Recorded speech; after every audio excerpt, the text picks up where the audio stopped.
განსხვავებულს არაფერს არ ველოდები, იქნება იგივე სიცრუით გაჯერებული მესიჯები, ტყუილზე დაფუძნებული ხედვა და მცდელობა იმისა, რომ საერთაშორისო საზოგადოება შეიყვანონ შეცდომას. Georgia Dream came to power. ჰელსინკის კომისიიდან გზავნილები რომ წვავა იქნება, ქართული ოცნება წინასწარ ეგუება. თავის მართლების სტრატეგიაც პარტიას უკვე შერჩეული აქვს. ამერიკის შეერთებული შტატებიდან მოსალოდნელი კრიტიკის გაუფასურებას 2 დღით ადრე. ამჯერადაც შეთქმულების თეორიებით და თავდასხმით ცდილობს. სამიზნედ კომისიის ერთ-ერთი მომხსენებელი ლორა თორნტონი აირჩია, როგორც Deep State-ის დავალებების შემსრულებელი. დონალდ ტრამპის მაგინებელი კონკრეტული ადამიანი არის დაბარებული ჰელსინკის კომისიაში, რა თქმა უნდა, ასეთი დისკუსია ხელს ვერ შეუწყობს ქართულ-ამერიკული ურთიერთობების აღდგენას. მე მგონია, რომ მიზანია სწორედ ხელის შეშლა ქართულ-ამერიკული ურთიერთობების აღდგენისთვის. ხლა ეს ვინმე წარმოაჩინოს ისე, რომ ისინი რაღაცა ობიექტური პლატფორმის შემქმნელები არიან, ამისი მე მგონი თვითონაც აღარჯერათ თავის.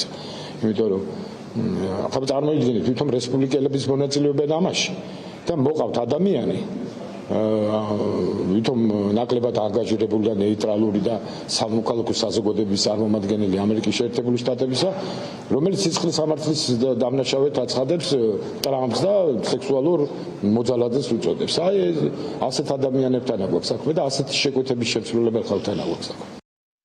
მაკეინის ინსტიტუტის წარმომადგენელი და NDI-ის საქართველოს ოფისის ყოფილი ხელმძღვანელი ლორა თორნტონი იქნება ერთ-ერთი, ვინც ორპარტიული კომისიის შეფასებებს და გზავნილებს ბრიფინგის ფორმატში 28 იანვარს გაახმოვანებს. ბიძინა ივანიშვილის პარტიას თავის მართლება რომ ნამდვილად მოუწევს, ეს მოკლე პრეს-რელიზიდანაც ცხადია.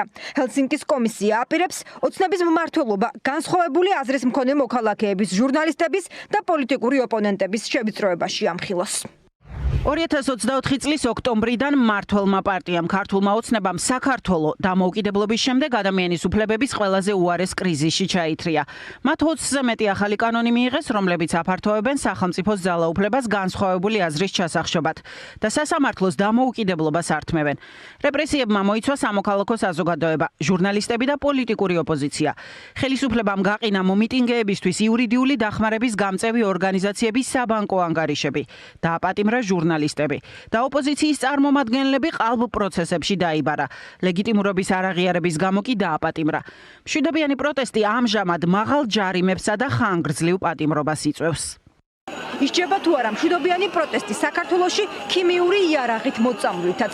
ჰელსინკის კომისიის დღის წესრიგში დიდი ალბათობით ეს საკითხიც მოხდება, რადგან სწორედ ამ კომისიის წევრი სენატორებისა და კონგრესმენებისგან მოისმინა საერთაშორისო საზოგადოებამ და ქართული ოცნების ხელისუფლებამ ერთ-ერთი ყველაზე მწვავე რეზონანსი რამდენიმე კვირის წინ. ორი პარტიის წარმომადგენლებმა გამოძიება და მშვიდობიანი დემონსტრანტების მოწამვლაზე პასუხისმგებელი პირების წინააღმდეგ სასანქციო რეჟიმის დაწესება მოითხოვეს.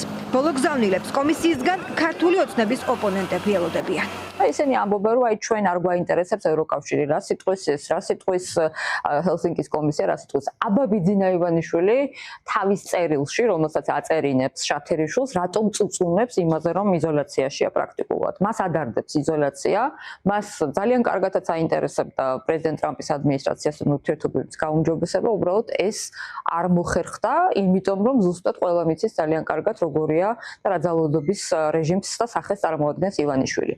იზოლაცია ივანიშვილისთვის არის პრობლემა. მას ეშინია და ჩვენ გავიხსენოთ კიდევ ის წერილი, სადაც ის რუსეთს ადანაშაულებს უკვე რომ თავის მოკავშირეებს ვერ იცავს. მიუხედავად იმისა, როგორ აფასებს ქართული ოცნება ჰელსინკის კომისიის და მისი შეფასებების მნიშვნელობას, ოცნების ხელისუფლების ოპონენტები განმარტავენ, რომ საბოლოოდ მსგავსი პოლიტიკური ფორმატები გავლენას საქართველოს პარტნიორი ქვეყნების მთავრობების პოზიციებსა და გადაწყვეტილებებზე ახდენს. ამიტომ კონფრონტაცია, რომელსაც ბიძინა ივანიშვილი კრიტიკოსებისგან თავის დასაცავად იყენებს, მას იზოლაციის გარღვევის და ურთიერთობების გადატვირთვის შესაძლებლობებს ართმევს. იმ შემთხვევაში, როდესაც საუბარი არის სამხრეთ კავკასიაზე და ეგრეთ წოდებულ ტრიპ კორიდორზე, ზანგეზურის კორიდორზე, იქ ჩვენ საერთოდ თამაშგარი ვარ დატოვებული, როდესაც ტრამპს ჰქონდა შეხვედრა შუა აზიის ქვეყნებთან საუბარი იყო შუა აზიის განვითარებაზე, იქიდან სხვადასხვა წიაღისეულის გამოტანას და იქ დასავლური ინვესტიციების შესვლაზე საქართველოს იმაგიდასთანაც არიჯდა. არასდროს ფორმატი, სადაც ვერ ხედავს საერთოდ დღევანდელი ადმინისტრაცია საქართველოს და ეს არის ამ რეჟიმის პირდაპირ დამსახურება. არც არავინ დაელაპარაკება და ვერც მომავალში ვერ მიაღწევენ იმას, რომ თავისი პროპაგანდით და ჩვენი დასავლელი პირველი პარტნიორების ლანძღვით მათზე რაღაცნაირი ზემოქმედება მოახდინონ, რომ საბოლოო ჯამში ისინი დანებდნენ ბჭყალებში და თქვან, რომ კაი ჯანდაბას მოდით ისევ თქვენთან ვითანამშრომლობთ. ეს არც ერთ შემთხვევაში არ მოხდება, იმიტომ რომ მათ აქვს ძალიან მკაფიო კონკრეტული ღირებულებები, რაც ეფუძნება ადამიანის უფლებებს, კანონის უზენაესობას და დემოკრატიას.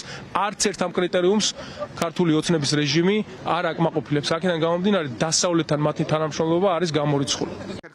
ქართული ოცნება ამერიკის შეერთებული შტატების პრეზიდენტში ისევ მოკავშირეს ეძებს და საზოგადოებას ჯერაც ურთიერთობების გადატვირთვის შანსით აიმედებს. თუმცა შტატების ახალი ადმინისტრაციის დღის წესრიგში ქართველი ოლიგარქი, როგორც იდეოლოგიური მოკავშირე, ჯერაც ვერ მოხვდა. რეგიონში ტრამპისთვის, როგორც ისტორიული სამშვიდობო გეგმის ავტორისთვის, ოცნების მთავრობა შეუმჩნეველია.